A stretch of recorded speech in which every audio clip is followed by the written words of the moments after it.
So we're on the right track, and I want to turn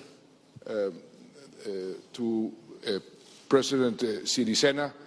He's been a champion of the fight against corruption in his country, in Sri Lanka. Sri Lanka came out of a civil war. President Sirisena was a very important player in this process. Countries with armed conflicts are more prone to corruption. This is a sort of a standard truth. Tell us, President Sirisena, how have you handled this problem in your country, and how are you fighting corruption?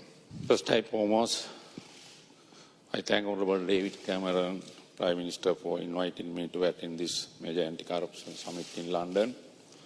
I consider this summit a significant step to combine our collective effort to fight corruption that is widespread all over the world.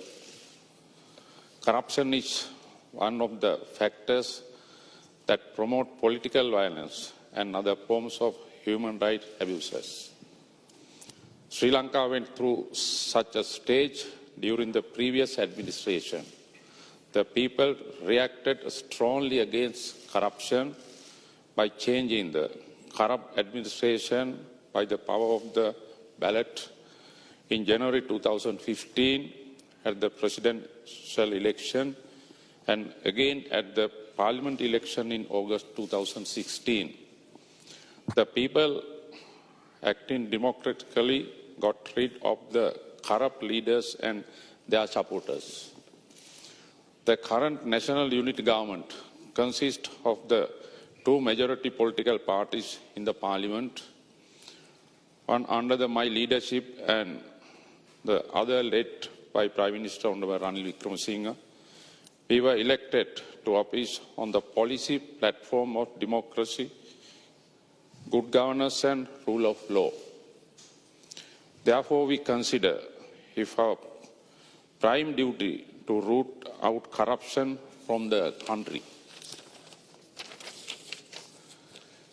We have already taken several significant measures for this purpose.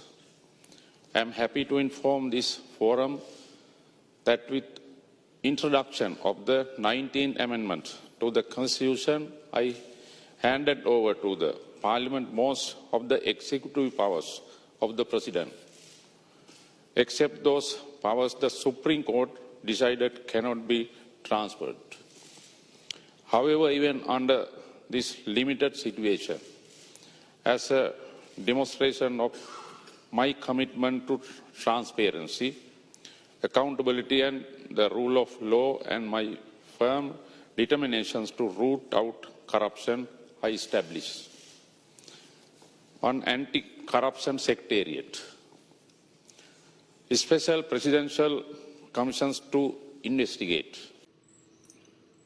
Third, and also appointed the commissions to investigate allegation of bribery and corruption. Fourth, the Right to Information Act has been presented to the Parliament. The National Audit Act will be presented shortly. All these institutions are working satisfactorily. A special division within the police titled the Financial Crimes Investigation Division, FCID, was established to expedite investigation on major financial crimes. They have been given all necessary facilities to carry out their duties. They have already commenced criminal proceedings on several major corruption charges. We note with appreciation the support and cooperation already extended to Sri Lanka by several countries including UK, USA, India and Switzerland, as well as the World Bank, to strengthen the investigative agencies. Regarding the stolen assets, we are in the process of seeking information and assistance to trace them. We are happy that this summit proposes to establish an international anti-corruption coordination center. All of Us as leaders need to thank the act collectively to strengthen our own law enforcement agencies to track the corrupt and recover the proceeds of corruption. Sri Lanka is fully committed to such firm action. Thank you. Thank you, President Sirisena.